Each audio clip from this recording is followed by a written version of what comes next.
but he's being the deep state oligarch right in front of your face. Right, exactly. Right. Like he's not Yeah.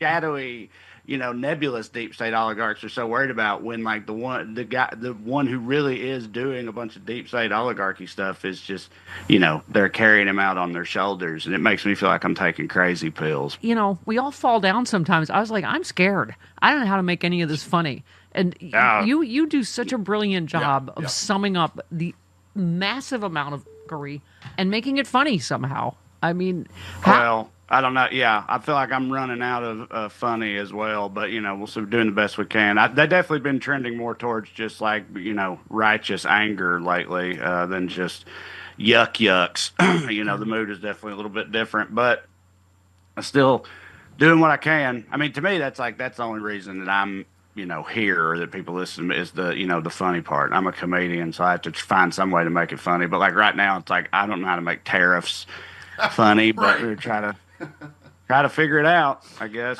You said Trump's truly insane second and first week as president. I mean, the fact that we have not quite reached 2 weeks yet, not till noon today Eastern, are we 2 weeks into this? I know, and we thank you out here because you also did all the dumb stuff people have been saying about the LA fires. I don't know if you kept up, but he tried to flood us this weekend by opening dams that don't even go to LA.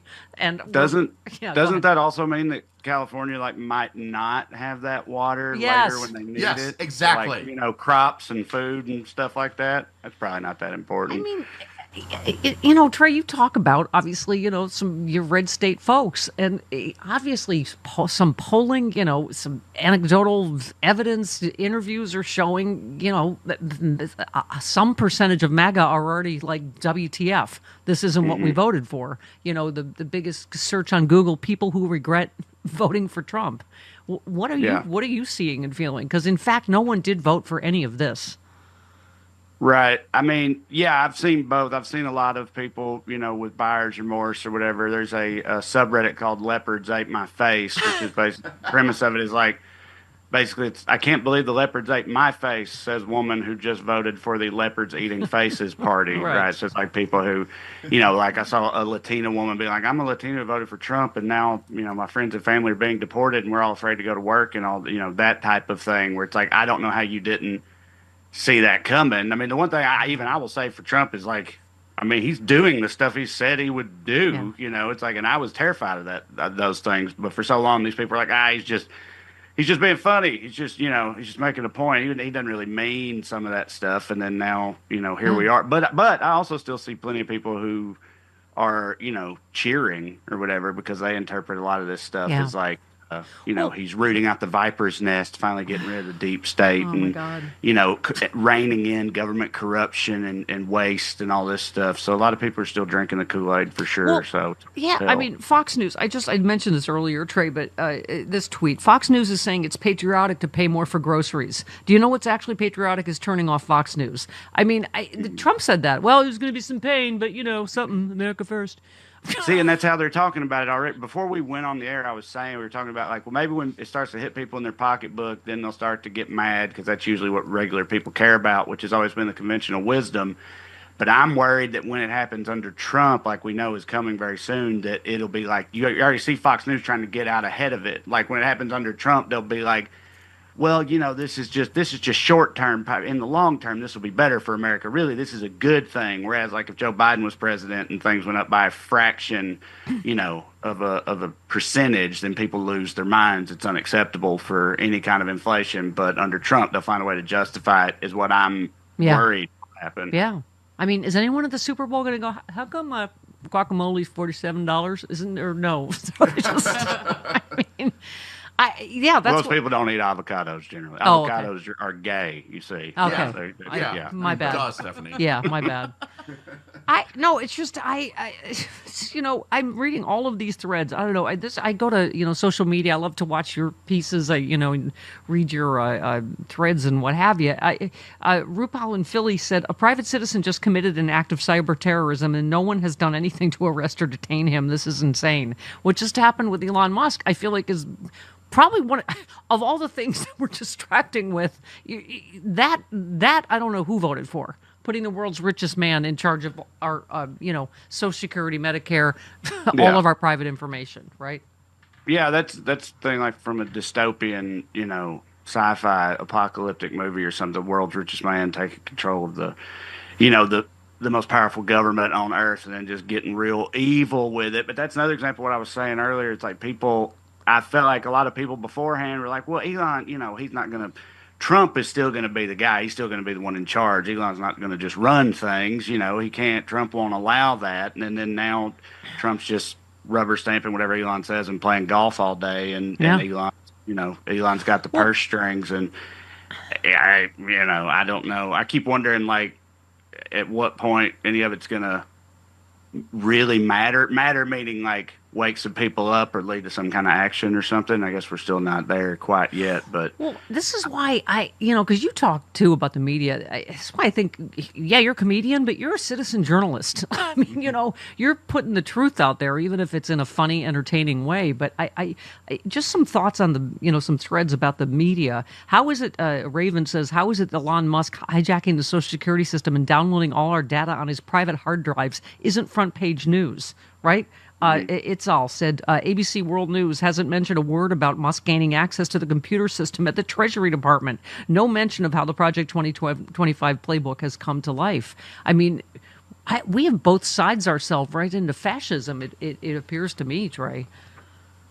Yeah, I mean, they've almost completely taken over the media, or the media that matters in recent years, between like the new media and podcasts and all that. And then like ever since Zuckerberg had his big announcement and all that stuff, you've seen these, and the TikTok thing, it getting shut down briefly, and then Trump being TikTok's savior, and all these stories since then about how those platforms are like suppressing things from the left, or things about Democrats and whatnot, and bolster. And that was already bad enough, and now it seems like it's only getting worse. And at a certain point, it's like, how do you even get out the opposition message? And the other thing, FCC investigating NPR and PBS. NPR just tweeted yesterday, research and basic information on subjects ranging from tuberculosis surveillance to adolescent health disappeared from federal health agency websites. I mean, this is so George Orwell. Even George Orwell would be saying WTF, right? I mean... Yes. Yeah. And it's like I saw some of them earlier talking about how, because, they've shut down U.S. aid right now. And I saw some people who are, on the right who are still drinking the Kool-Aid and loving it, talking about how they're doing it. They're really doing it. They're like, Elon is rooting out the deep state oligarchs, and it's just like, but he's being the deep state oligarch right in front of your face. Right. Exactly. Right. Like he's not like shadowy, nebulous deep state oligarchs are so worried about, when like the one who really is doing a bunch of deep state oligarchy stuff is just, they're carrying him out on their shoulders. And it makes me feel like I'm taking crazy pills, but and one of the things, I mentioned this earlier, but Senator Coons tweeted it as well. He said, right now there's a new outbreak of Ebola in Uganda. There's another outbreak of Marburg in Tanzania. We need U.S. aid fighting these viruses in Africa, or soon we're going to be fighting them here in the U.S. instead. This isn't making America safer. It's like we've memory holed COVID, right? Or Ebola. Well, they are blaming U.S. aid for COVID too. That's part of their justification for shutting it down. They've been saying that the USAID funneled all this money to the Wuhan lab that made COVID and leaked it and all that stuff. So they're like, no, this is partially in retribution for COVID. But yeah, Elon about USAID said it was a viper's nest of radical Marxists or whatnot. And it's like, oh, you mean the agency that would, probably attract people with like high levels of empathy who want to like, help poor kids around the globe and do a bunch of humanitarian efforts and fight poverty and whatnot. And it's like people with a heart, like, like you said, I mean, radical Marxists, same thing. Right. Trae, I want to get your take before we break here. I've been mentioning this all morning about Peggy Noonan's reporting. So Joe Walsh, our friend, said, who cares? Newsflash, Peggy Noonan. This isn't news. For the past 9 years, Republicans have privately and anonymously been anxious about or angry at or bad-mouthing Trump, always and only off the record. It doesn't matter what they say privately about Trump. They're cowards. I mean, I don't know if that'll change if they feel this enormous public backlash coming because, we just did the polling on Nobody wants this. Nobody's for the tariffs. Nobody's for letting out violent felons. Nobody's for anything he's doing. I mean, I don't have any confidence in the whatever the remaining so-called sane Republicans to ever stand up and say anything about it. The one thing I've wondered is like when it becomes bad for business, because so many high-level business interests are on the right and pro-Trump and whatever. And like I always tell myself, it's like, well, they don't want it all to burn down because they make a lot of money from the way things work, and so surely they're opposed to that. But then other people are like, well, no, they want it to burn down temporarily so they can buy everything up for cheap and then be in even more control after that. I'm like, oh, okay. Well, maybe that's what's going to happen. So any kind of sliver of hope you can find, there's always some really smart person who can just shoot that down with some, cynical realism. Oh, hey there, it's Stephanie Miller. If you're like me and you love sharp political insight, pointy, you like it pointy and sharp, bold opinions, and a touch of humor to make sense of these crazy times, have I got some fantastic news for you. The Political Voices Network is now on Substack.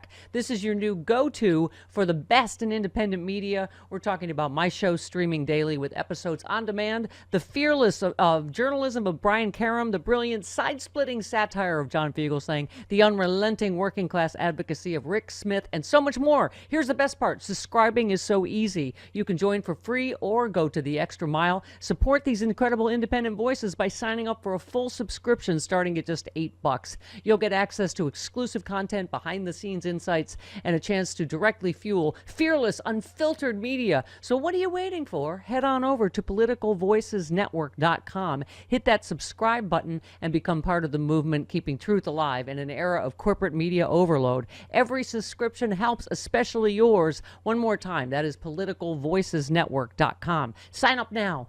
Do it.